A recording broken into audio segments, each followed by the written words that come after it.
Ó Pai, eu queria tanto ver o meu Senhor descer, vindo me encontrar. Eu posso até imaginar a refulgente glória do Senhor Jesus, transpondo as brancas nuvens no mais puro azul, onde nem sul nem norte existirá. E em meio a lágrimas, sorrisos de alegria e de prazer, eu que era cego agora posso ver, contemplar, enfim. Por isso eu canto glória, glória, glória ao Autor da minha fé. Glória, glória ao Autor da minha fé.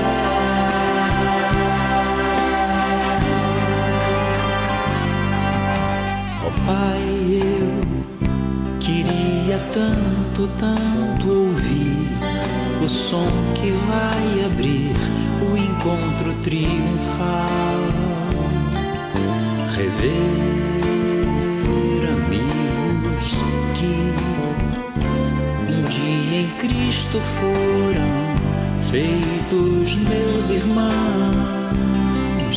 e agora sim podemos dar as mãos, pois temos todos somente um só Senhor. Eis o consolo que envolve a minha vida, o meu Senhor Jesus, que foi morto sim naquela cruz, voltará, enfim. Por isso eu canto glória, glória, glória ao Autor da minha fé. Glória, glória ao Autor da minha fé.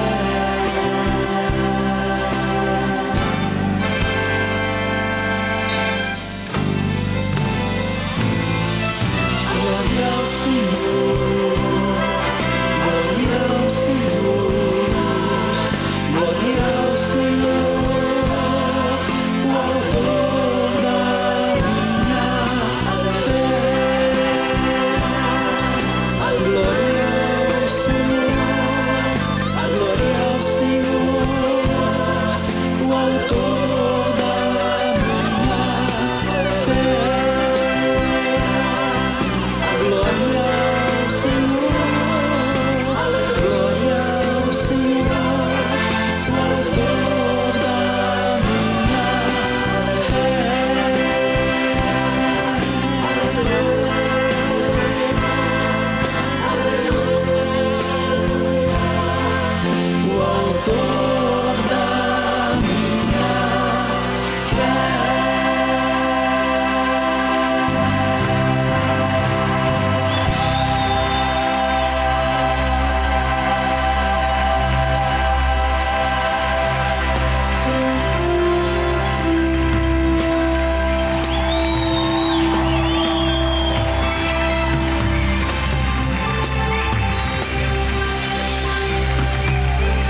Bom dia aos irmãos, que a graça do Senhor seja sobre nós nessa manhã, que seja mais uma manhã para todos nós de edificação, de crescimento na palavra.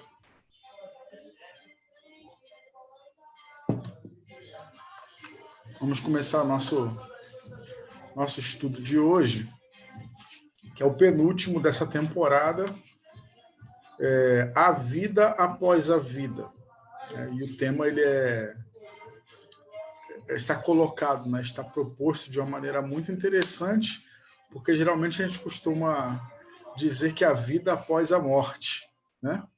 É dessa maneira que muitas vezes a gente se acostuma a falar desse tema, né? Mas antes de nós orarmos, eu gostaria que alguém me sinalizasse apenas se o áudio está chegando bem, né? Eu estou aqui na varanda, tem alguns ruídos externos aqui da rua, mas não será nenhum impedimento para nós. Mas eu preciso que você me dê uma sinalização aí em breve se o áudio está chegando bem para você, tá bom? E logo em seguida a gente começa o nosso estudo. Obrigado, Meison. Então vamos lá para a gente começar. Eu vou compartilhar a tela que está com o slide do nosso estudo, né? Se você tem uma Bíblia à mão ou no seu dispositivo, você pode deixar ela prontinha aí. A gente vai ler o texto base na tela, mas há alguns outros textos bíblicos que nós vamos ler juntos, né? Eu vou, na verdade, usar a versão tradicional, tá bom? Então vamos lá, eu vou só compartilhar aqui a minha tela. Mas antes vamos orar, então. Vamos orar ao Senhor. Deus, nosso Pai, nós queremos te louvar, Senhor, nesta manhã. E, ó Deus, reconhecer que temos uma grande necessidade de sermos conduzidos pela Tua palavra, Senhor. Foi o Senhor Jesus quem citou a própria palavra que declarou: nem só de pão viverá o homem, mas de toda palavra que procede da boca de Deus. E, Senhor, ainda que tenhamos tudo nessa vida, tudo nesse mundo, mas se nos faltar a Tua palavra, nos falta alimento para a alma, nos falta, ó Deus, direção para a vida. Por isso, ó Deus, nós nos colocamos diante do Senhor nessa manhã de domingo, nesse dia do Senhor, para bendizer o Teu nome e também para buscar compreender melhor a Tua palavra, aquilo que ela revela, aquilo que ela nos ensina e nos orienta. Oramos assim, Pai, agradecidos por todos que já estão conosco, por aqueles que vão entrar nesse ambiente virtual enquanto estudamos, e também por aqueles, ó Deus, que vão, no momento posterior, assistir esse vídeo, que igualmente o Teu Espírito possa falar a todos nós. É a nossa oração, ó Pai, em nome de Jesus. Amém. Amém, meus irmãos. Vamos lá, então. Vamos começar.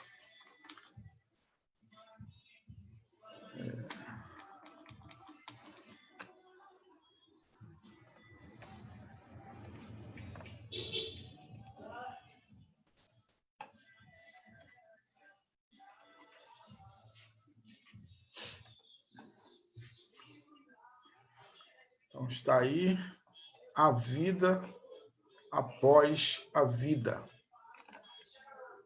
Deixa eu preparar o meu retorno aqui.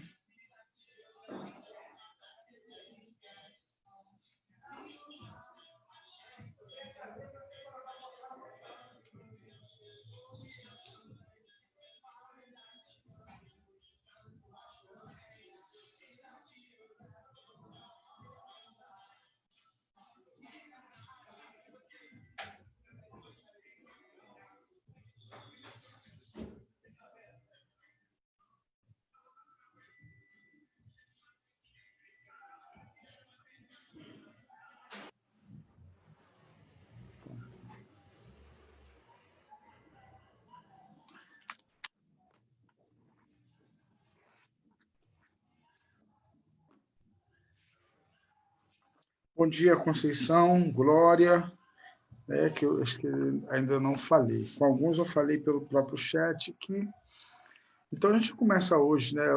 Lembrando que durante esse período, né, essa temporada,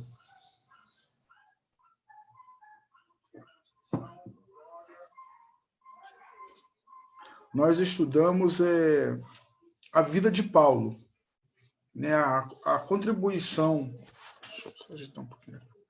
A contribuição de Paulo na pregação do Evangelho, nos ensinos, né? Então, de fato, os ensinos apostólicos, né, ministrados pelo próprio apóstolo Paulo.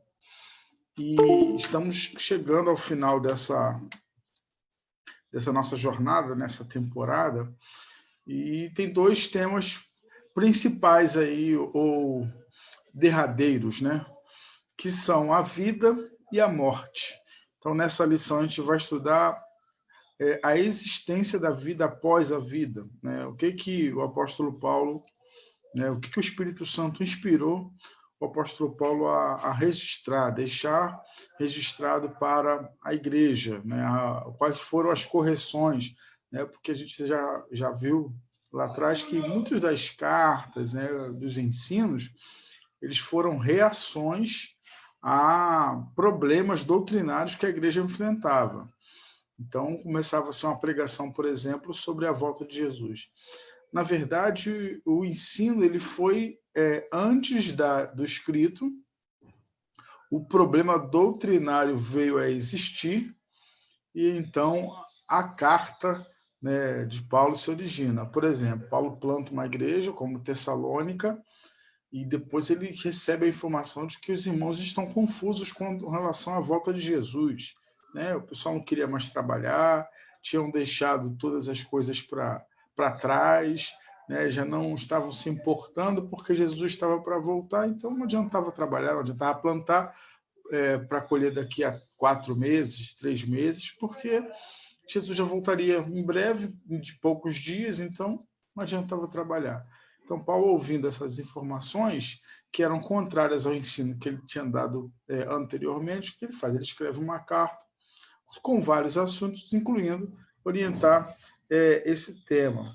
Bom dia, Alfredo, Sônia, Bebeto, Cristina, imagino também. Vamos lá. Eu estou me organizando aqui em alguns aspectos, irmãos. Então, a vida após a vida, a gente vai ler Tessalonicenses, capítulo 4, não são muitos versículos, então a gente vai ler todo esse capítulo agora.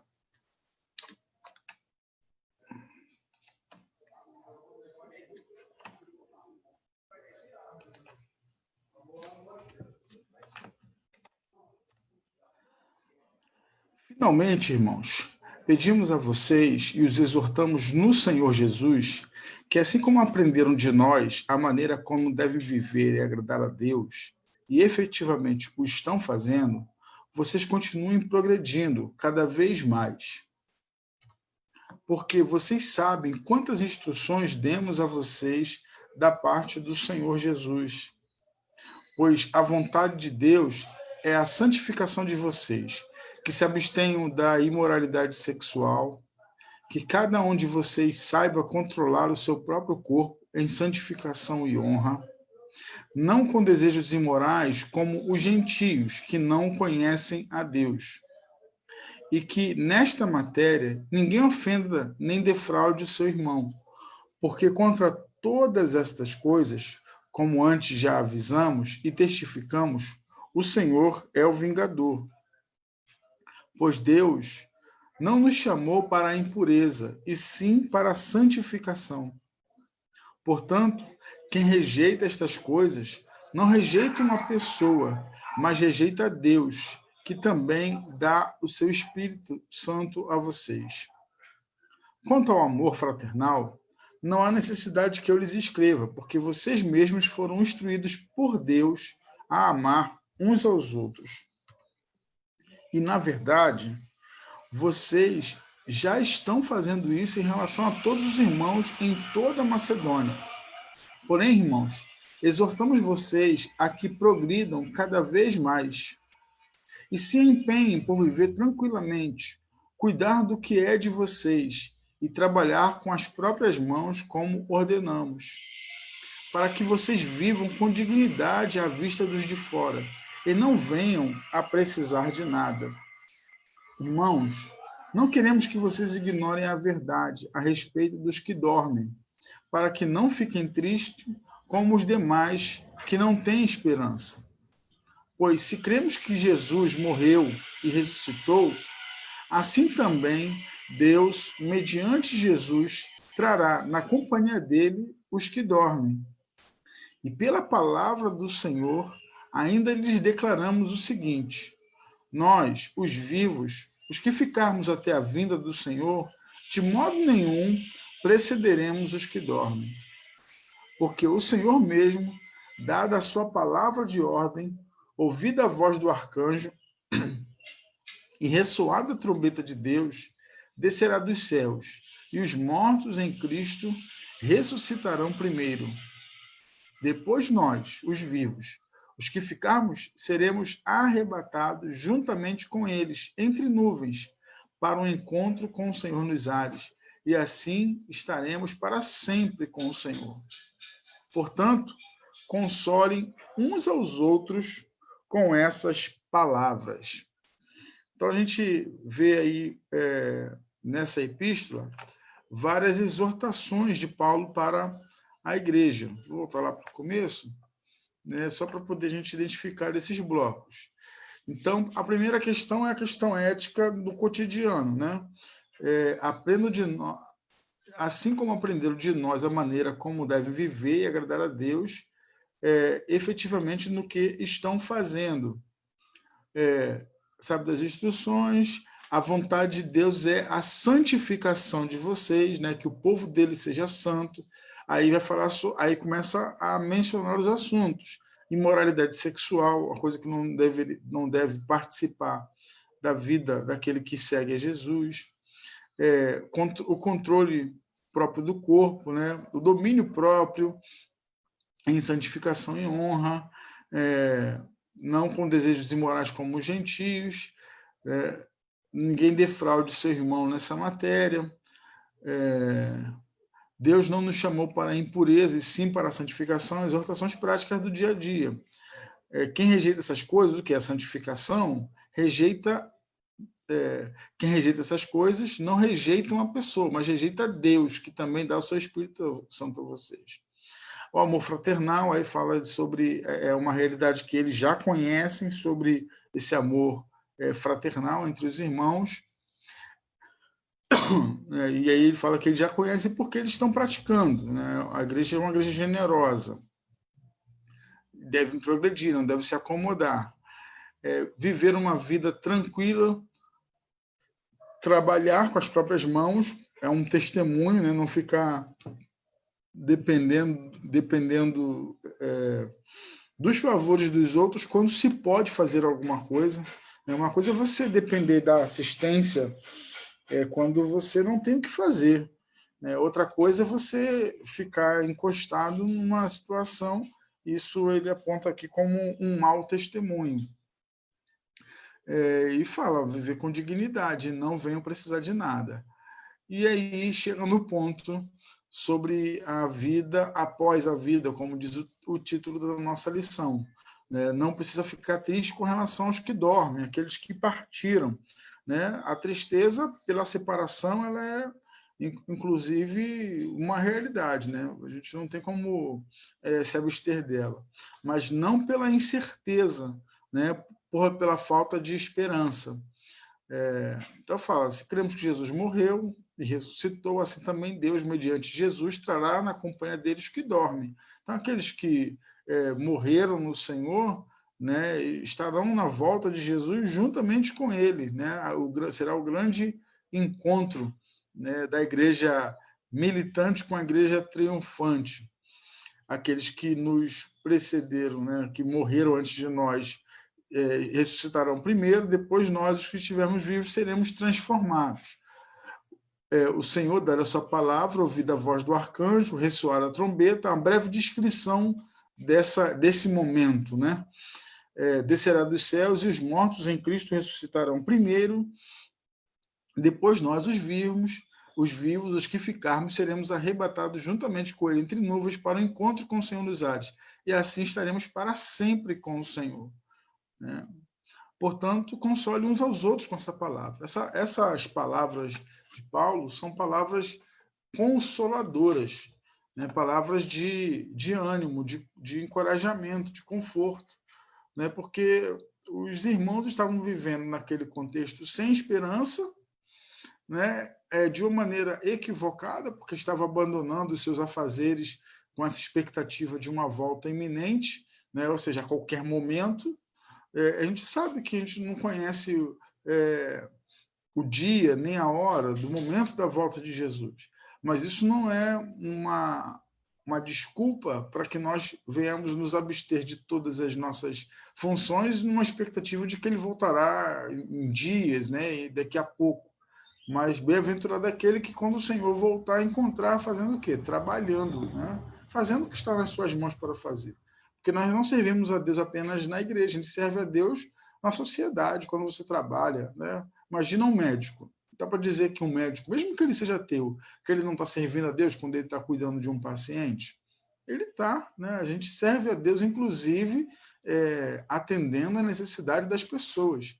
A gente não serve a Deus só no plano metafísico, onde ninguém vê, né, adorando a Deus, cantando músicas e louvores a Deus. A gente serve a Deus nesse ajuste da própria comunidade, da sociedade como um todo.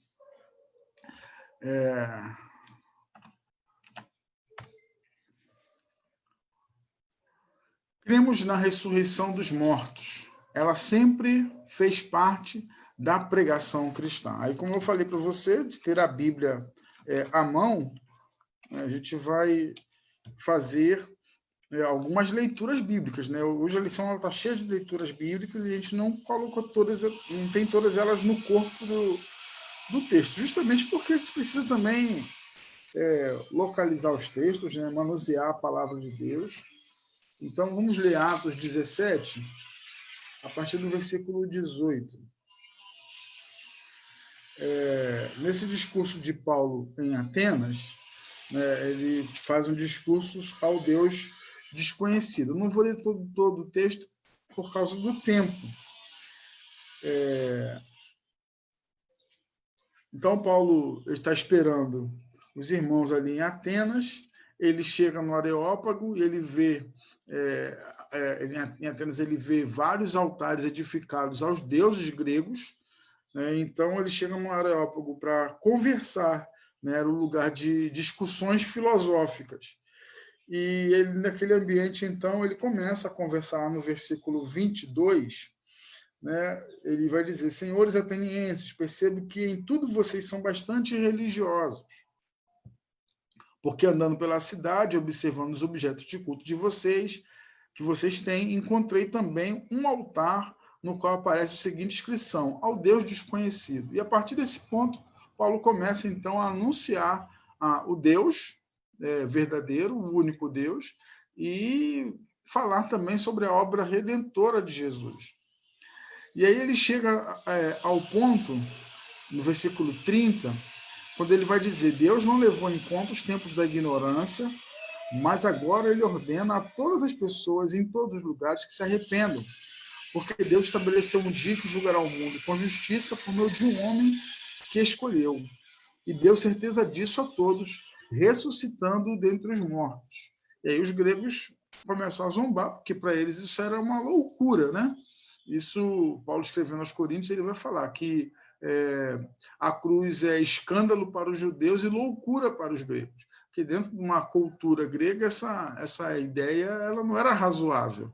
Então, um homem querer discutir sobre isso num aspecto filosófico era meio que chegar num ambiente acadêmico para dizer que a Terra é plana, entendeu? Então, ele veio com uma conversa que, para a mentalidade dos gregos naquele contexto, era uma conversa de alguém sem sentido.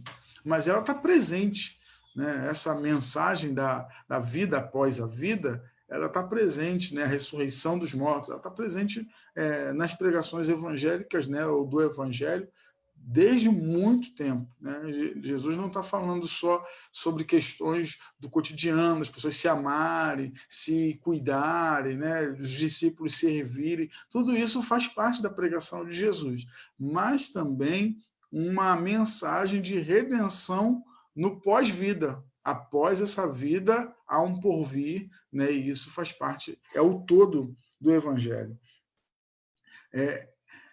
Ela faz parte da pregação cristã e era considerada como doutrina rudimentar. Rudimentar o quê? Aquela doutrina basilar, de princípio, né? Aquele beabá do Evangelho. Né? Hebreus 6, versículo 2, fica claro isso quando o autor aos Hebreus ele vai dizer. O versículo 1 eu vou ler também, diz assim, ó, por isso, deixando os princípios elementares da doutrina de Cristo, ou seja, aqueles princípios é o beabá da doutrina de Cristo, avancemos para o que é perfeito, não lançando de novo a base do arrependimento, de obras mortas e da fé em Deus, o ensino do batismo e da imposição de mãos, da ressurreição dos mortos e do juízo eterno. Ou seja, esses ensinos, o autor aos Hebreus, ele está escrevendo ao seu público, está rejeitando ou se queixando que eles já deveriam estar muito mais evoluídos na compreensão da doutrina cristã. Só que eles estavam voltando a princípios basilares, princípios elementares, rudimentares, né? Aquele que você aprende na classe de novos convertidos. Então ele fala assim, ó, vamos deixar esses assuntos que vocês já deveriam ser bastante instruídos e vamos avançar, né? Vamos, igual uma pessoa que está na 8ª série ainda decorando tabuada, né? de multiplicação. Então, não, a gente precisa... esses assuntos são importantes, eles fazem parte do todo o contexto doutrinário, mas a gente precisa avançar, a gente precisa ir além, né? Aprender mais sobre o que Deus revelou para nós, mas está presente, né? A questão da ressurreição. É a grande esperança cristã, a vida após a morte, e o Evangelho de Jesus oferece mais que qualquer outra doutrina religiosa, né? Muitas religiões estão trabalhando, e a fé cristã às vezes cai nessa armadilha, de trabalhar, né, de ensinar, de trazer uma proposta apenas para essa vida. O Evangelho ele é muito mais completo, porque ele contempla toda a nossa vida, nossa existência, mas também o porvir, né? Uma esperança eterna. Essa mensagem ela precisa estar presente, porque foi para isso que se manifestou o Filho de Deus, para buscar e salvar o que havia perdido, para desfazer as obras do diabo, o engano de Satanás. Então, uma pregação que não fale da eternidade, sendo uma pregação evangélica, ela é uma pregação incompleta. Se falar só da eternidade, também está incompleta, porque a vida eterna ela começa agora. Jesus falou, quem crê tem a vida eterna, não é que terá, já começou, só que a gente precisa olhar o todo, não olhar apenas esse momento inicial. Até eu vou contemplar aqui, compartilhar com os irmãos, um vídeo que eu lembrei agora, não está nem na minha programação, mas ele está salvo aqui no computador, e eu acho que ele é interessante para dentro desse estudo que a gente está fazendo. Né? Ele foi até usado em um dos cultos que nós realizamos, acho que foi no dia 7. Exato. Abrindo aqui.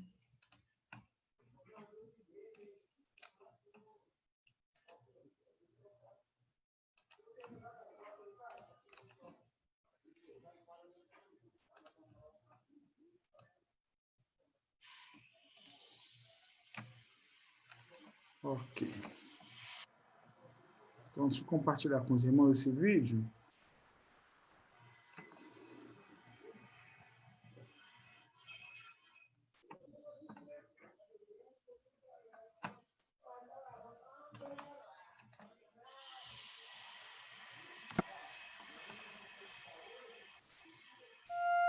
Imagine essa e pense que essa corda é infinita.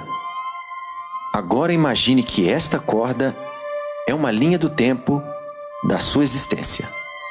Você existe para sempre. Vê essa parte vermelha? Isso representa seu tempo nesta terra. você tem alguns anos aqui nessa terra e depois tem o restante da eternidade em algum outro lugar.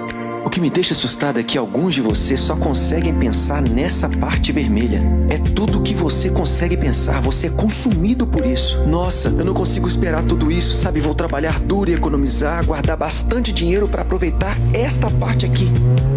Você é consumido por isso, você pensa, nossa, vou viajar bastante, comer bem, vou fazer tudo isso durante essa parte. Você tá de brincadeira? E quanto isso aqui? E todo o restante? Isso é loucura! Porque a Bíblia nos ensina que o que eu faço durante essa pequena parte vermelha determina como vou existir por milhões e milhões e milhões de anos para todo sempre. Então por que eu passaria essa pequena parte vermelha tentando ficar o mais confortável possível, me divertindo o máximo que puder? Paulo diz, olha, eu vou viver a minha vida para esta missão. Vou passar a minha vida, investir a minha vida para este momento, quando eu cruzar a linha de chegada. Então eu vou esquecer tudo que eu poderia aproveitar. Não vou olhar ao meu redor. Vou ser como um corredor, apenas olhando para o momento que vou estar diante de Deus. Porque quando eu estiver diante dele, não vou ter essa chance aqui novamente. Temos uma chance nessa vida na Terra e ela pode acabar a qualquer segundo para qualquer um de nós. Temos uma chance e depois vem a eternidade. Existem pessoas que olham algumas das minhas decisões e dizem, ah, você é muito estúpido, porque isso vai realmente afetar aquilo. E eu digo, você é estúpido, porque vai afetar tudo isso aqui. Cara, eu falo sério, eu olho o jeito que as pessoas vivem e digo, nossa, isso é loucura, você é tão louco. Você vai fazer isso agora e aproveitar o agora sem saber se você tem um amanhã? Você pensa que isso é inteligente e que eu sou burro?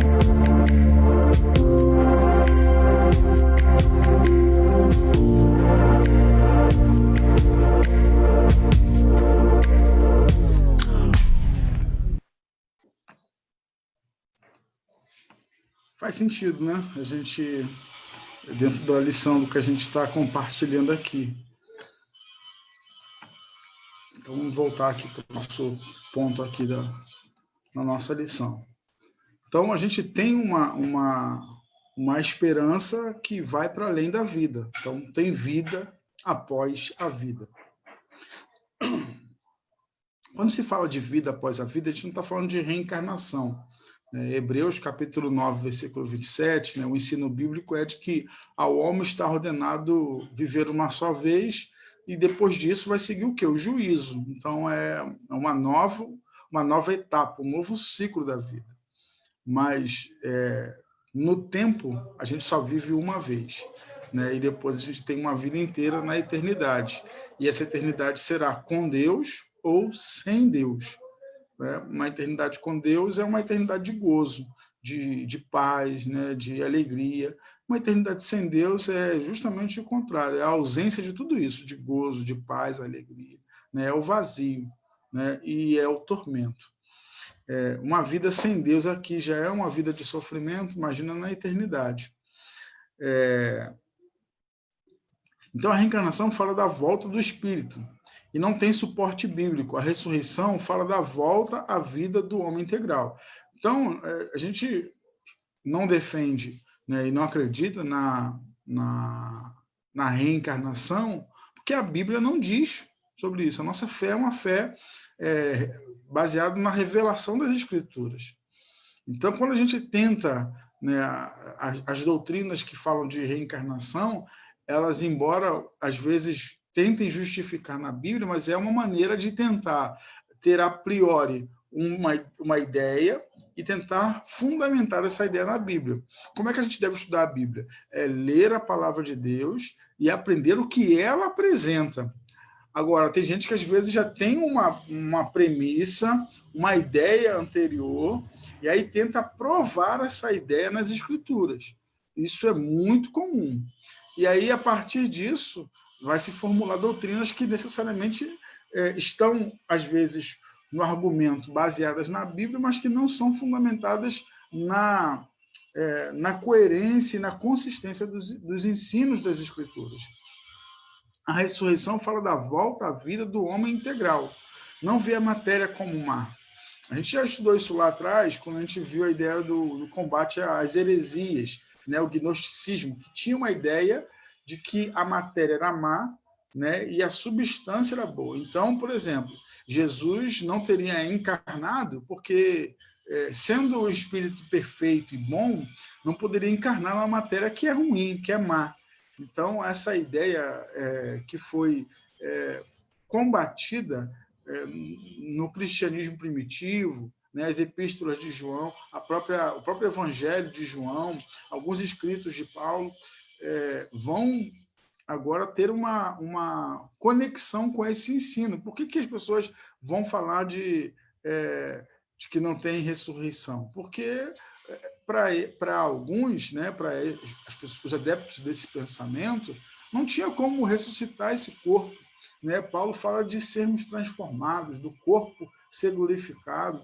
Então, o corpo de Jesus foi glorificado. Quando ele ressuscita, né, ele já não ressuscita num corpo mortal, né, num corpo humano, natural. Já é algo sobrenatural, já é um corpo glorificado, já é algo extraordinário. Tanto é que quando os discípulos estão reunidos no ambiente, Jesus entra sem abrir a porta naquele ambiente. Então, assim, essa matéria, né, ela vai ressurgir para aqueles que já morreram no tempo final, e aqueles que estão vivos terão seus corpos transformados. Eu sei que esses assuntos eles são um pouco mais complexos, por isso, se você tiver alguma questão de dúvida ou de contribuição, você pode colocar no chat aí, nos comentários dessa live, que aí a gente vai interagindo também, para que os irmãos tenham o maior nível de compreensão possível, né, desse tema que a gente está estudando hoje. Então, não vê a matéria como má, como no orientalismo, berço da reencarnação, e ensina que Deus nos restaurará por completo. Então, essa é a redenção. Não só a alma, mas também o corpo. A obra de Jesus é completa e visa o homem completo. Por isso que está caindo em desuso aquela expressão de ganhar almas para Jesus. Porque a gente não ganha almas, a gente ganha as pessoas, com toda a sua complexidade. Então, quando a gente fala ganhar almas, é lógico que tem um sentido de evangelização, né, de mudar o destino das pessoas do inferno para o céu, né, de dar às pessoas a informação que ela possa ter a fé em Jesus e ser salva. Mas o ensino bíblico mais coerente é que Deus está olhando para o ser humano completo. Eu gosto sempre daquela passagem quando os amigos levam aquele paralítico e colocam ele na frente de Jesus, né, naquele momento, e Jesus olha e fala assim: perdoados são os teus pecados. Né? Os religiosos ficam ali escandalizados, ficam aborrecidos, porque só Deus tem poder para perdoar pecado. Como é que Jesus vai dizer perdoados são os teus pecados? E aí Jesus fala: para que vocês saibam que o Filho do Homem tem poder para perdoar pecados, aí ordena que o homem levante, cura o homem. Então, Jesus não está preocupado apenas com a alma. Claro que a ideia da restauração espiritual, da redenção espiritual, ela é a principal. A gente canta até hoje, a gente vai cantar esse hino, no culto à noite, o seu amor aos homens perdidos, das maravilhas, de todos os milagres que Deus pode realizar é a salvação do homem.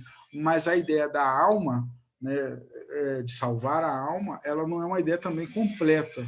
Deus quer salvar o ser humano. Bebeto está colocando aqui mais um texto bíblico, ele está no roteiro da nossa lição sobre uma esperança apenas nessa vida, né, gente? E tem muita gente assim. Você não acredita que nas igrejas hoje tem muita gente que está seguindo a Jesus com aquele sentimento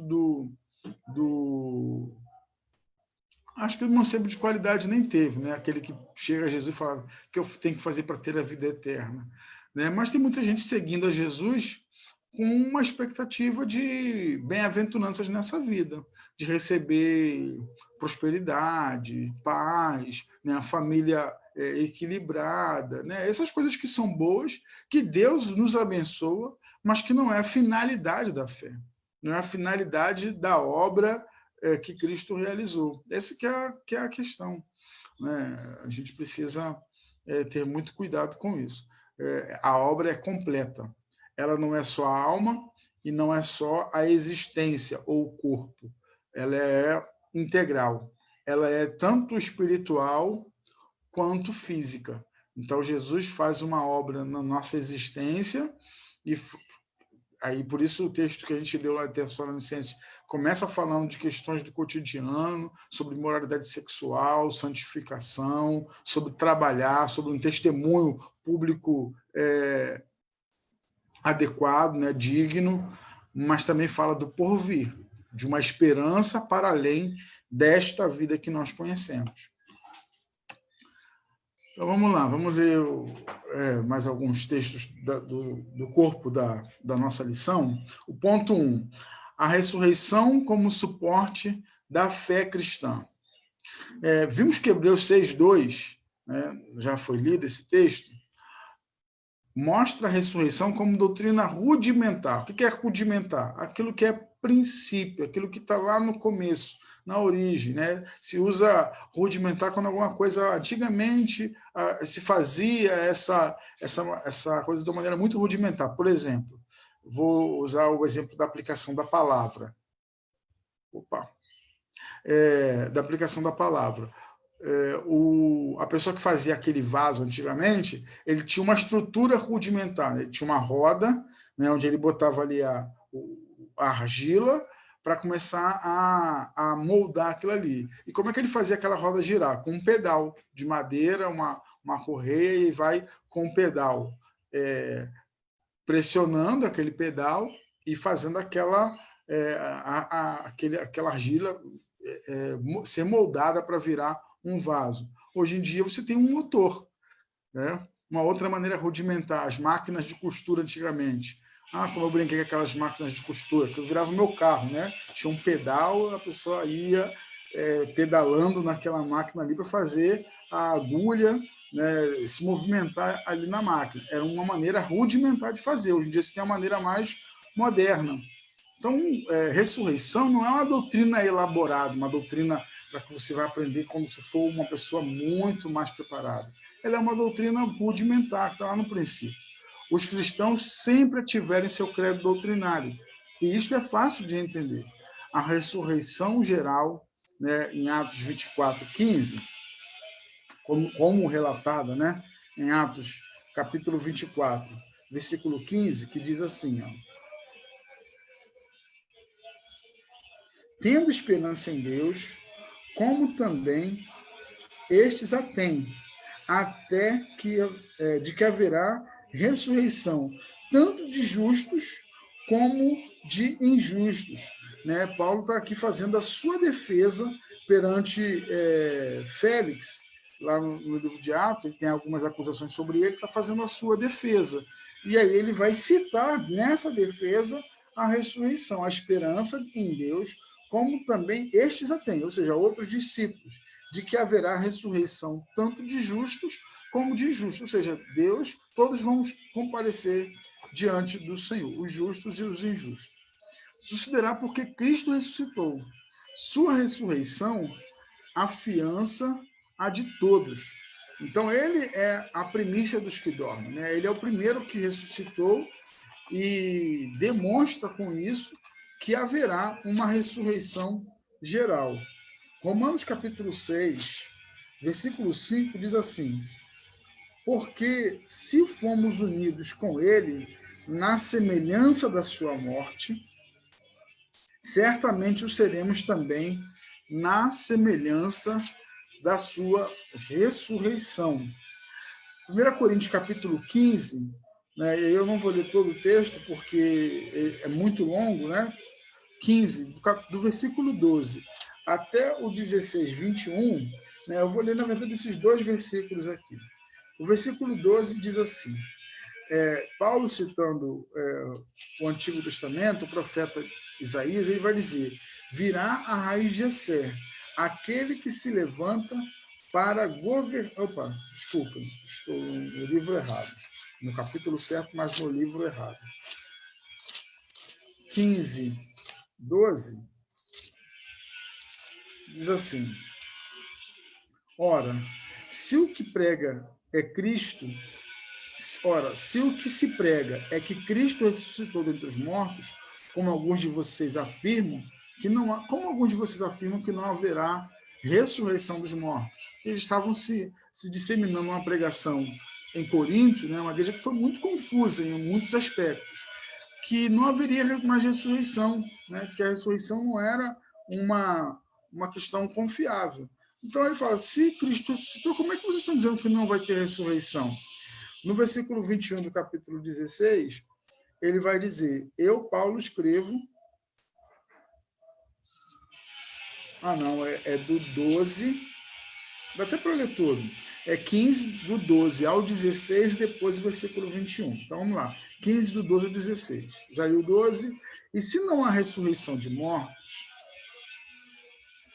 então Cristo não ressuscitou. Esse Cristo não ressuscitou, é vã a nossa pregação e é vã a fé que vocês têm. Além disso, somos tidos por falsas testemunhas de Deus, porque temos testemunhado contra Deus que ele ressuscitou a Cristo, ao qual ele não ressuscitou, se é certo que os mortos não ressuscitam. Porque se os mortos não ressuscitam, também Cristo não ressuscitou. E é versículo 21.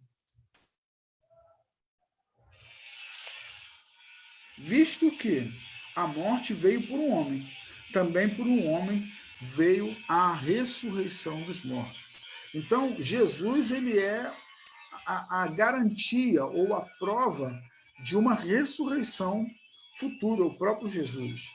O Pai que ressuscitou fará o mesmo conosco. 1 Coríntios, capítulo 6, versículo 14 diz: Deus ressuscitou o Senhor e também nos ressuscitará pelo seu poder. E na segunda carta de Paulo aos Coríntios, no capítulo 4, o versículo 14 diz assim: sabendo que aquele que ressuscitou o Senhor Jesus também nos ressuscitará com Jesus e nos apresentará juntamente com vocês. Nossa esperança se baseia no fato de que Jesus ressuscitou, porque ele vive, nós viveremos. É como cantamos naquela canção tradicional, porque ele vive, posso crer no amanhã. Eu sei, bem sei que a minha vida está nas mãos do meu Jesus, que vivo está. O fim da história. Aí, a cruz. A cruz de Jesus...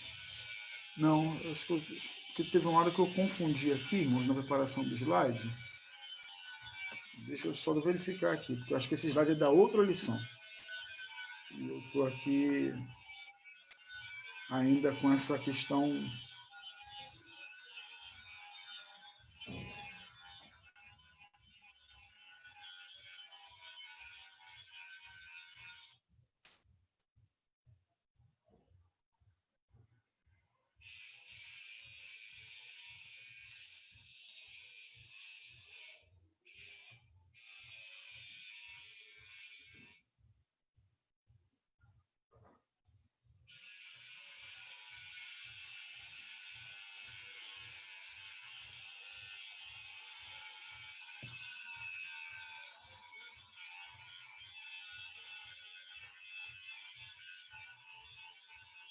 eu vou considerar esse slide aqui, agora eu fiquei confuso.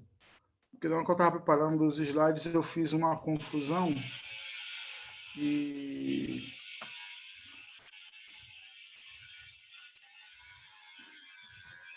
Vou compartilhar de novo.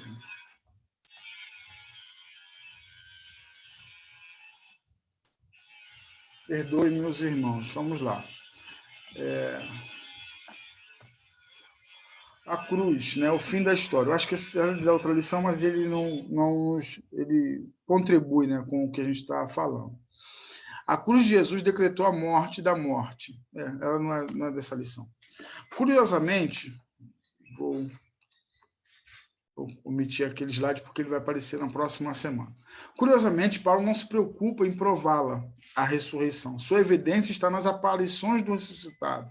1 Coríntios 15, versículo 3 até o versículo 8, né, há um testemunho, porque a ressurreição de Jesus ela não foi um evento misterioso, né, não foi uma aparição pública como a entrada de Jesus em Jerusalém, mas há muitas testemunhas, muitas pessoas testemunharam de Jesus presente, né, ressuscitado.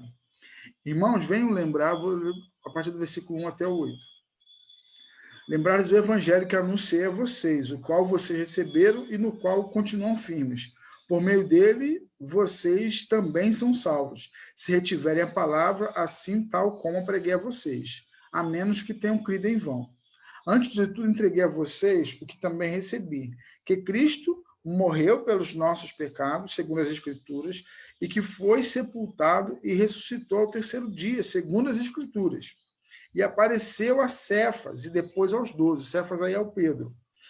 Depois foi visto por mais de 500 irmãos, de uma só vez, dos quais a maioria ainda vivem, porém alguns já dormem.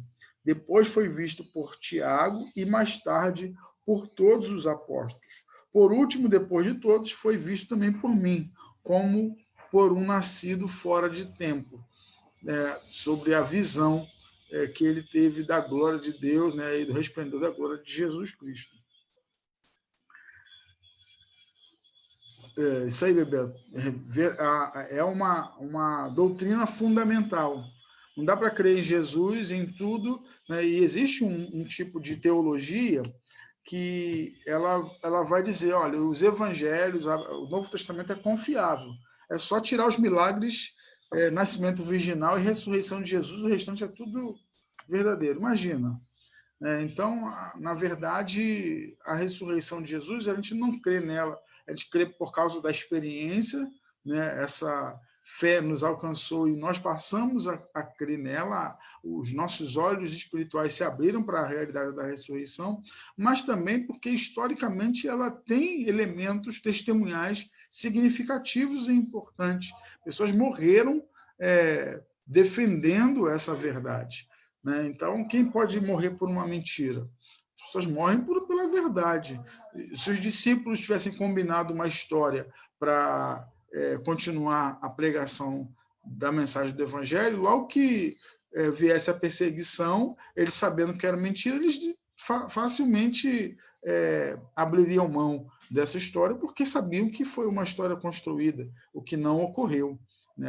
Na verdade, os discípulos morreram porque viram o Senhor, porque testemunharam o Senhor ressurreto e sabiam que a vida após a vida, né? De que eles perseverando, eles teriam também uma oportunidade de rever o Senhor no porvir. Se alguém pedisse provas, ele diria, um monte de gente viu, pergunte a eles, né? Inclusive, no texto que nós lemos agora, ele vai dizer, tem gente viva ainda que testemunhou esse fato.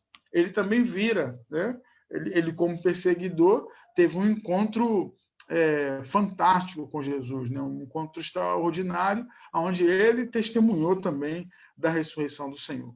Nós cremos em fatos. Jesus não é um conceito, é uma pessoa que viveu, morreu, ressuscitou, foi levado aos céus e voltará para julgar os vivos e os mortos. Como será? Né? Como será essa vinda do Senhor, essa ressurreição? A gente tem, a Bíblia fala sobre isso. A ressurreição geral será como um toque da trombeta, anunciando a volta de Cristo. No momento, no abrir e fechar de olhos, o som da última trombeta, porque a trombeta soará. 1 Coríntios 15, 52. E essa palavra momento, né, ela tem a ver com a questão do átomo, né, aquela partícula, menor partícula da matéria que existe. Paulo usa uma expressão dentro desse contexto para mostrar que, assim, que será um momento muito... um abrir e fechar de olhos.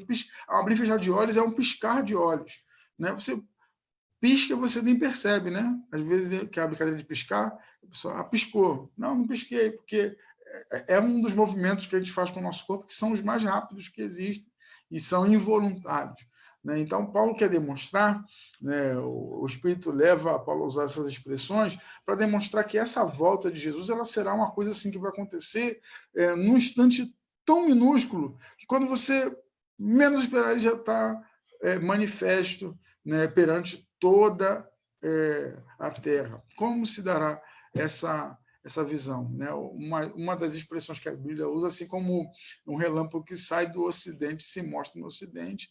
Então, essa ideia de que Jesus voltará, será contemplado por toda a terra, é algo maravilhoso, extraordinário.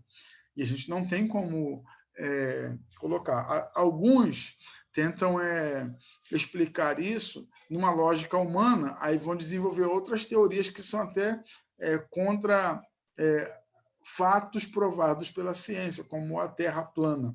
Né? Não sei se alguém vai depois comentar, me refutando sobre essa questão da Terra plana. Eu não tenho como crer que a Terra é plana, né? Uma vez que, enfim, não vou entrar nesse assunto não, porque chega de treta.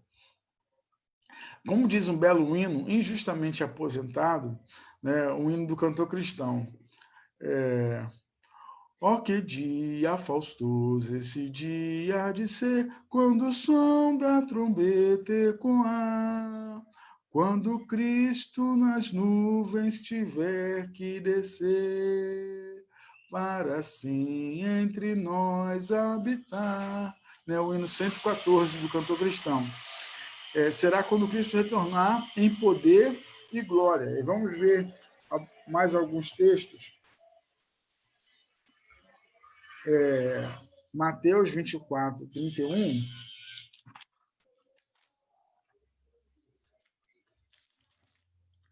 Diz assim: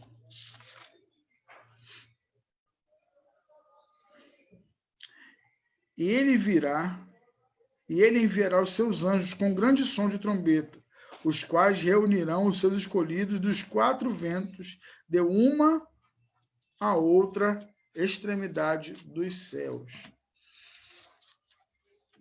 1 Coríntios 15, 52.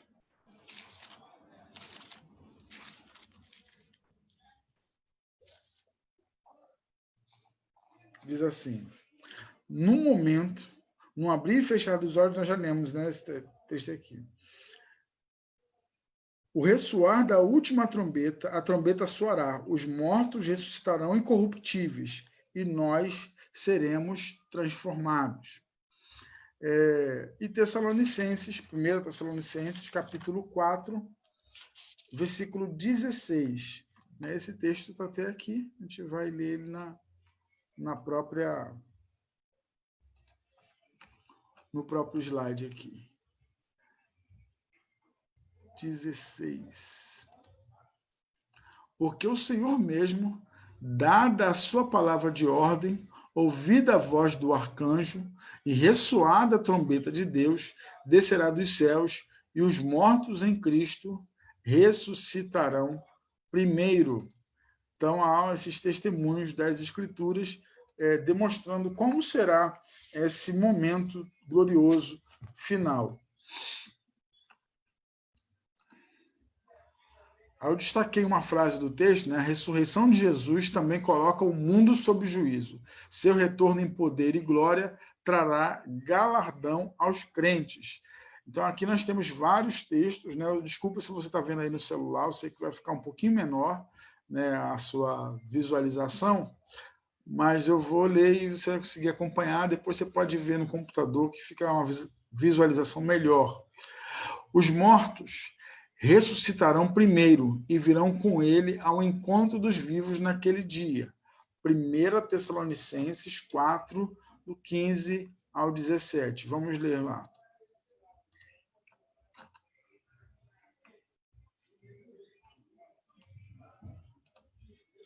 E pela palavra do Senhor, ainda lhes declaramos o seguinte: nós, os vivos, os que ficarmos até a vinda do Senhor, de modo nenhum precederemos os que dormem. Porque o Senhor mesmo, dada a sua palavra de ordem, ouvida a voz do arcanjo e ressoada a trombeta de Deus, descerá dos céus, e os mortos em Cristo ressuscitarão primeiro. Depois nós, os vivos, os que ficarmos, seremos arrebatados juntamente com eles, entre nuvens, para o encontro com o Senhor nos ares, e assim estaremos para sempre com o Senhor. Então, essa é a primeira referência que a gente tem de como será essa vinda do Senhor. Como Jesus disse, os crentes nele ressuscitarão naquele dia. No Evangelho de João, no capítulo 6, versículo 40, versículo 44, né, a gente vai encontrar algumas expressões aí. João 6, versículo 40.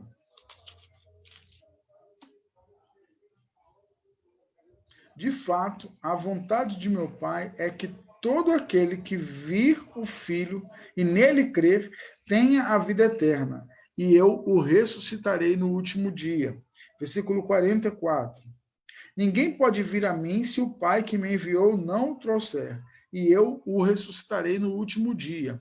E por último, versículo 54. Quem come a minha carne e bebe o meu sangue tem a vida eterna, e eu o ressuscitarei no último dia. Isso não depende do nosso querer, de nossas obras, nem mesmo da nossa fé. Foi uma decisão de Deus. Ele assim decidiu, porquanto determinou um dia em que, com justiça, há de julgar o mundo, por meio do varão que para isso ordenou, e disso tem dado certeza a todos, ressuscitando dentre os mortos. Atos 17, 31.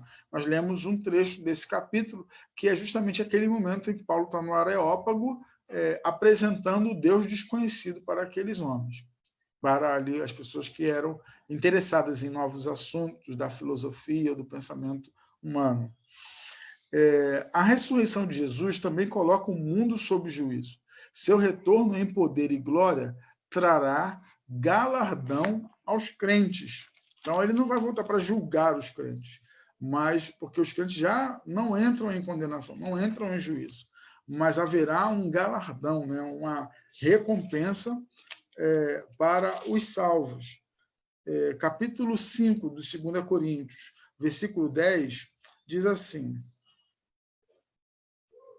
porque é necessário que todos nós compareçamos diante do tribunal de Cristo, para que cada um receba segundo o bem ou mal que tiver feito por meio do corpo. Essa palavra precisa ser lida em harmonia com outros textos bíblicos, como João capítulo 3, quando fala que aquele que crê, né, não entra em condenação. Quem não crê já está condenado, porquanto não crê no Filho de Deus. Então, diante do tribunal de Cristo, os salvos comparecerão não para juízo, mas para receber o galardão de acordo com aquilo que praticou na vida. O crente não trabalha para receber galardão, mas Deus concederá, por sua graça, galardão aos crentes, que é um prêmio, é uma premiação que a gente não tem uma descrição muito clara na Bíblia. Então, as descrições que se faz do galardão, elas são, na verdade, especulações, né? Aquilo que se desconfia ser, com base até em alguns fragmentos das Escrituras, mas nós não temos uma clareza sobre o que é. Sabemos que haverá uma premiação, né? Deus dará, né, esse galardão aos crentes. Então, ele vai dar galardão aos crentes e juízo aos descrentes. Colocará o ponto final da história, consumará o reino, inaugurará a meta-história, ou seja, aquilo que está para além da história, e fará com que todos os joelhos, em todos os lugares, se dobrem diante de Jesus Cristo. Isso Paulo fala aos Filipenses, lá no capítulo 2, a partir do versículo 9, né, 9, 10 e 11, nesse contexto, quando ele está falando sobre ter o mesmo sentimento que houve em Cristo Jesus, e então ele vai chegar ao ponto de falar sobre o momento final. Então, no versículo 9 ao 11 diz assim: por isso também Deus o exaltou, né, Cristo, sob maneira, e lhe deu o nome que está acima de todo nome, para que ao nome de Jesus se dobre todos os joelhos nos céus, na terra e debaixo da terra, e toda língua confesse que Jesus Cristo é o Senhor, para a glória de Deus Pai. Vamos seguir.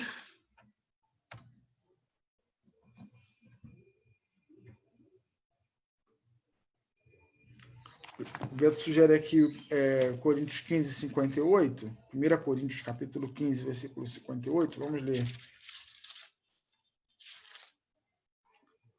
15, 58. Onde está, ó morte, a sua vitória? Onde está o... Não, desculpe. Portanto, meus amados irmãos, sejam firmes e inabaláveis e sempre abundantes na obra do Senhor, sabendo que no Senhor o trabalho de vocês não é em vão. Amém. Naquele dia acontecerá o que Jesus anunciou. Mandará o Filho do Homem os seus anjos, e eles ajuntarão do seu reino todos os que servem de tropeço e os que praticam a iniquidade, e lançá-los-ão na fornalha de fogo. Ali haverá choro e ranger de dentes. Então os justos resplandecerão como o sol no reino de seu Pai. Quem tem ouvidos, ouça. Mateus 13, do versículo 41 ao 43, é o texto que está escrito. Dia bendito. Ouviremos de Jesus: vinde benditos de meu Pai. Possuí por herança o reino que vos está preparado desde a fundação do mundo. Mateus 25, 14. Como será aquele dia para você? Qual tem sido a sua esperança? Você tem a sua vida segura em Jesus Cristo, escondida nele? Aí eu volto lá para o Salmo 91, essas palavras podem ser terríveis para alguns, inferno, condenação, mas o Salmo 91, no versículo 1, fala: aquele que habita o esconderijo do Altíssimo, à sombra do Onipotente descansará. Tem paz. Ele não está em desconforto com essa mensagem, porque o Espírito Santo já gerou no seu coração a esperança. E então o dia final será um dia glorioso, muito aguardado, Não é um dia de condenação, não é um dia de contemplar o pavor, é um dia de contemplar a glória de Deus e se regozijar nele. Mas para isso é necessário crer, só isso. Não tem que confiar em Jesus e entregar a vida a ele. O crer é submeter a vida a Jesus, é concordar. Se eu creio em Jesus, eu creio que o que ele falou é verdade, eu creio que ele está correto, eu creio que o seu ensino é correto. Então eu vou viver de acordo com aquilo que Jesus ensinou e deixou para os seus discípulos, para que também eles ensinassem. Então a minha crença me coloca em acordo, em dignidade com o ensino de Jesus. Agora, eu dizer que creio, mas fazer completamente diferente, não buscar caminhar na vontade de Deus, é porque eu não creio. Eu digo que creio, mas, de fato, essa fé ainda é inexistente. Hoje a nossa aula está boa, geralmente oscila o número de participantes, mas a gente está com essa faixa de 12 a 14 pessoas desde o começo. O pessoal não foi embora hoje, não. Que bom. Que às vezes a gente começa a aula com 20, aí daqui a pouco tem 10, tem 11, tem 8, e hoje o pessoal ficou aí até mais adiante. Glória a Deus. Eu sei que não é mérito meu, porque o tema, às vezes, uns são mais interessantes, outros são menos, e a gente vai se equilibrando aqui. O que acontecerá? Como será essa ressurreição? O que acontecerá? A Bíblia não fala tudo exatamente como será, mas a gente vai lendo a Bíblia e vai entendendo alguns processos, e algumas dicas ou as pistas desse momento final tão importante. Quando Cristo retornar, os crentes que morreram serão ressuscitados e virão com ele. Isso está escrito em 1 Coríntios 15, 52 e 1 Tessalonicenses 4, 16. Já lemos esses textos. Os que estiverem vivos serão transformados. Também já lemos esses textos. 1 Coríntios 15, 41 a 53 e 1 Tessalonicenses 4, 17. Os ressuscitados e os transformados terão corpos glorificados, ou seja, esse corpo que é mortal será revestido de imortalidade. Esse corpo que é corruptível será revestido de incorruptibilidade. E corruptível não está falando da corrupção estatal que a gente vê às vezes acontecer no nosso país. Está falando desse corpo que ele vai se corrompendo em vida, e depois na morte, porque a gente vai ficando cada vez mais debilitado, vamos envelhecendo, o nosso vigor, o nosso tônus vai ficando é mais comprometido, e na morte todo o corpo ele passa pela corrupção, se deteriora, né? Mas isso que é corruptível será revestido de incorruptibilidade. Então os corpos serão transformados, corpos glorificados. Isso levanta uma questão: como serão nossos corpos? E que tipo de glorificação é esta?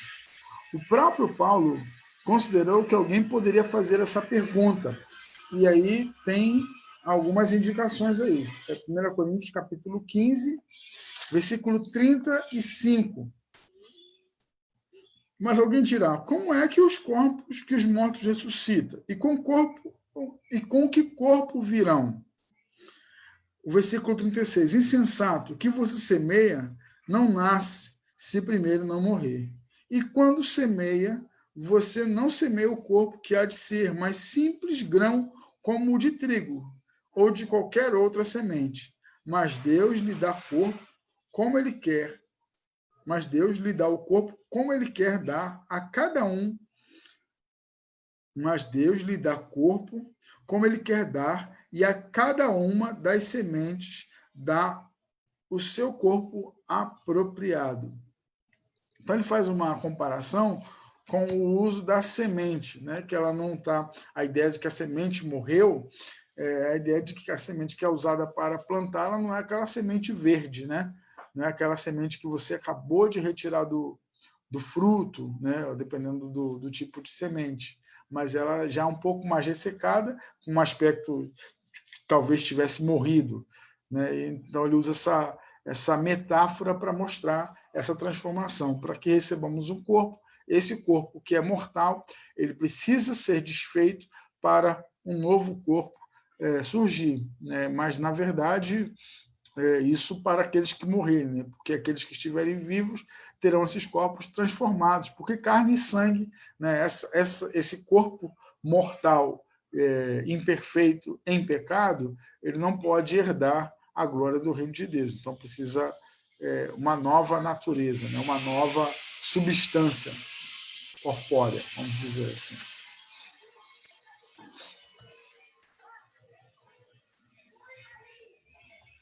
Ele disse que traremos a imagem do homem celestial.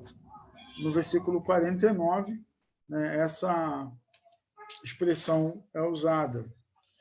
Assim como trouxemos a imagem do homem terreno, traremos também a imagem do homem celestial.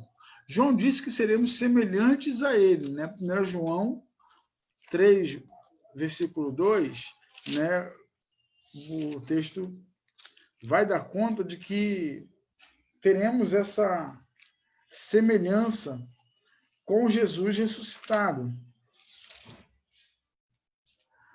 3:2 diz assim: Amados, agora somos filhos de Deus, mas ainda não se manifestou o que havemos de ser. Sabemos que quando ele se manifestar, seremos semelhantes a ele, porque haveremos de vê-lo como ele é. Ou seja, na sua glória, quando o Senhor Jesus retornar, nós teremos características semelhantes à do Senhor.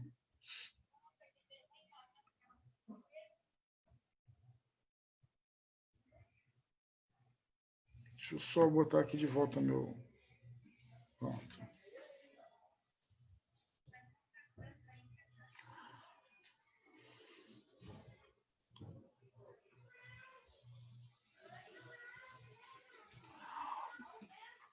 Se seremos semelhantes a ele, lembremos que ele, ressuscitado, comeu, né? E aí tem as características humanas de Jesus.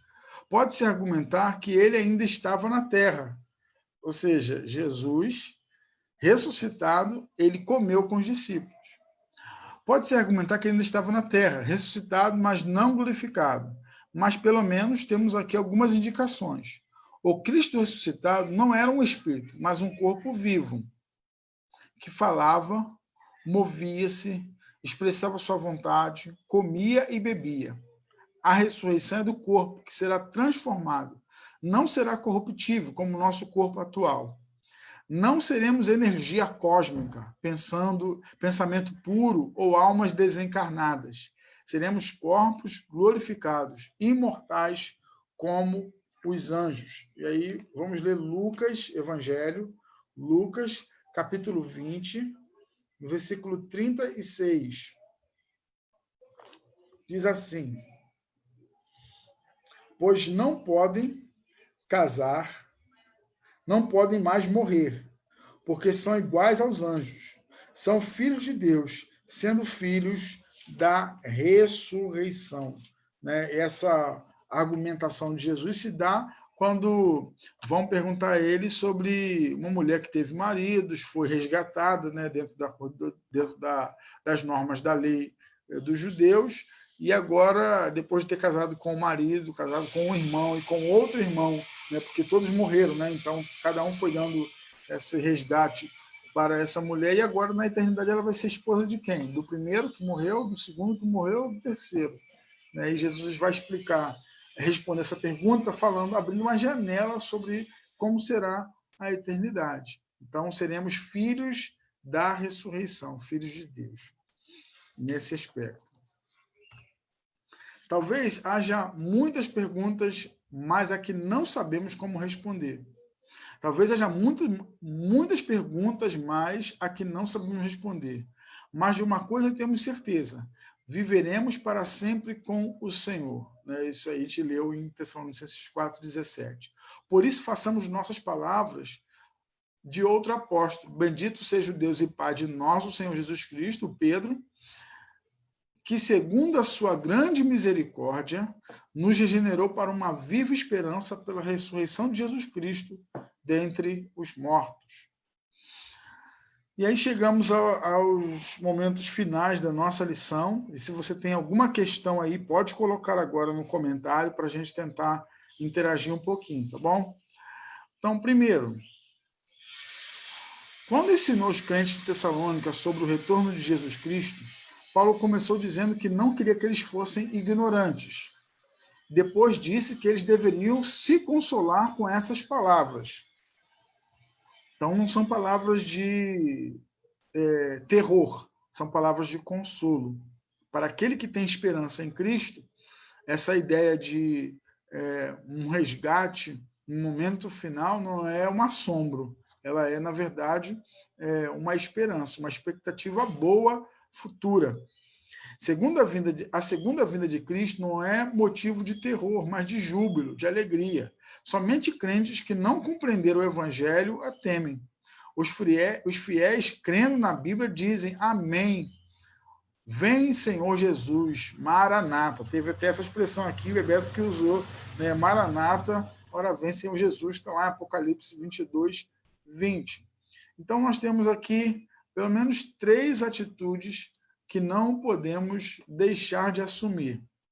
Primeiro, demos sempre glória a Deus pela obra a obra de Jesus, e porque o Espírito Santo nos levou a ele. Somos salvos e temos a promessa da vida eterna com Jesus. Então é motivo de gratidão, de glorificar ao Senhor. Segundo, consolemo-nos uns aos outros. Este mundo é ilusório. Nunca os bens da terra poderão comprar a mansão celeste em que tu vais morar. Né? O cantor cristão 329, Cristo satisfaz. Terceira estrofe tem essa afirmação. Então, conselhemos uns aos outros com esta palavra, ainda mais nos dias que vivemos, né, onde muitas pessoas partem para a eternidade, né, e nós devemos nos consolar na esperança de que aqueles que partiram em Cristo, né, estão numa condição boa diante de Deus e nós os veremos uma outra vez. Haverá uma oportunidade de reencontrarmos esses nossos irmãos. Terceiro, os sem Cristo estão perdidos eternamente. Evangelizemos o mundo, a começar de nossos queridos. Eles têm direito a ouvir as boas novas de que Jesus salva.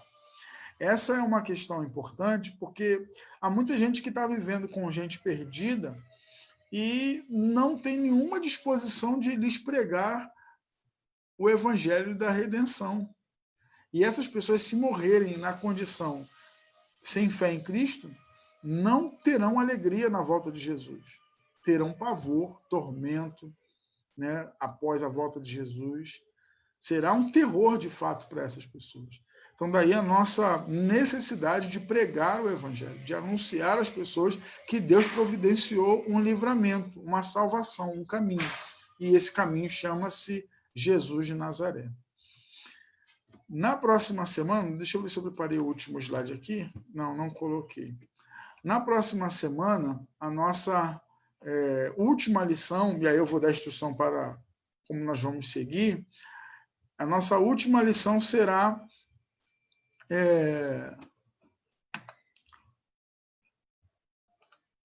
a morte da morte.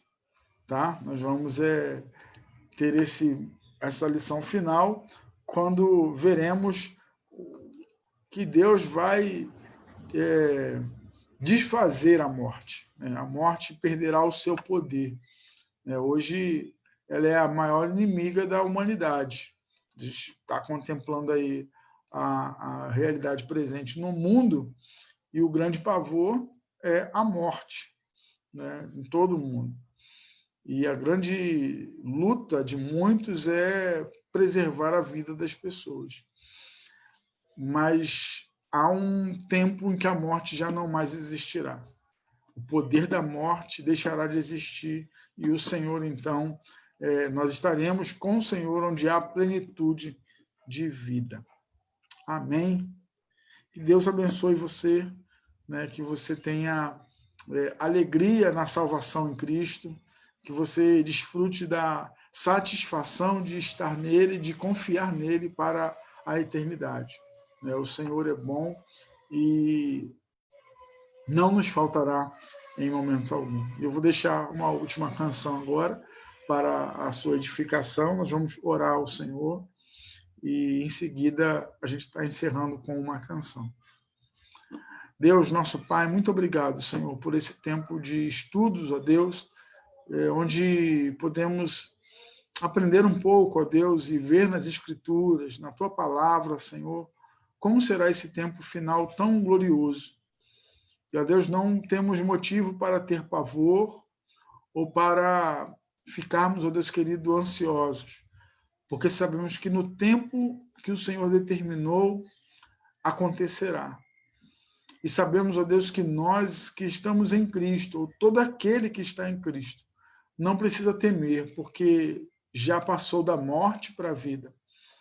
E então, contemplar o Senhor em glória é algo maravilhoso, aguardado. E sabemos, ó Deus, que se for a vontade do Senhor, nem experimentaremos a morte, mas contemplaremos a glória do Senhor ainda, vendo o Senhor nos ares. Seja qual for, ó Deus, a maneira como nós nos encontraremos com o Senhor. Nos regozijamos na esperança de estar com o Senhor. E também, ó Deus, na esperança de contemplar, de estar, ó Deus, novamente na companhia de pessoas que amamos, que passaram já da vida, desta vida, para o porvir. Oramos assim, Senhor, agradecidos, porque temos a convicção de que há vida após esta vida. Oramos assim em nome de Jesus. Amém. Amém. Que Deus abençoe você, que você tenha um dia abençoado, né? Que seu domingo seja um domingo onde você viva e desfrute da bênção de ser um filho ou uma filha de Deus. Bom?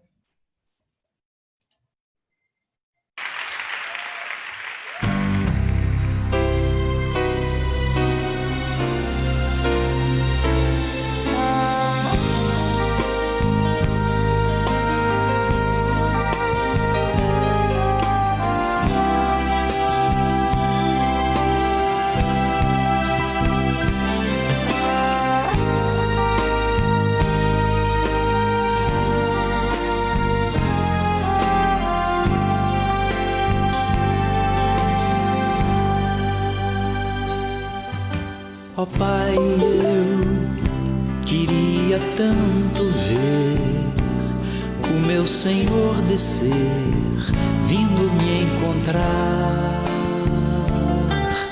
Eu posso até imaginar a refulgente glória do Senhor Jesus transpondo tuas brancas nuvens no mais puro azul, onde nem sul nem norte existirá. E em meio a lágrimas, sorrisos de alegria e de prazer, eu que era cego agora posso ver, contemplar, enfim. Por isso eu canto glória, glória, glória ao autor da minha fé. Glória, glória ao autor da minha fé.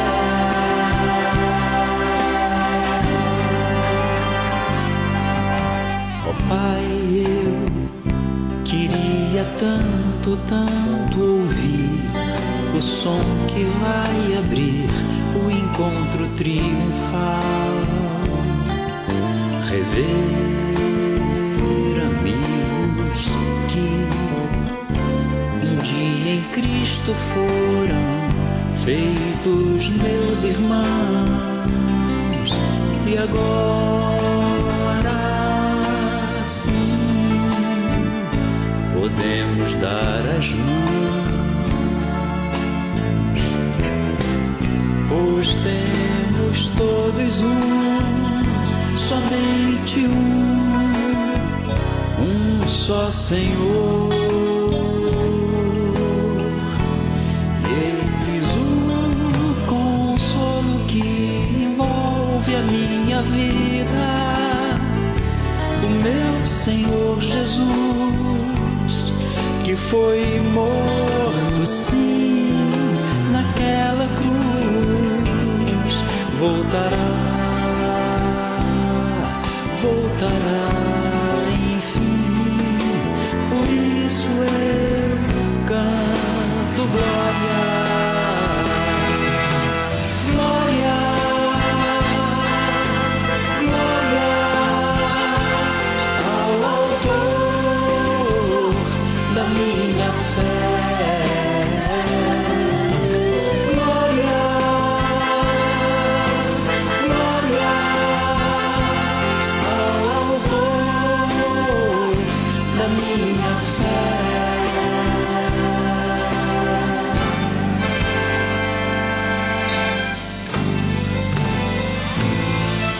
Glória ao Senhor.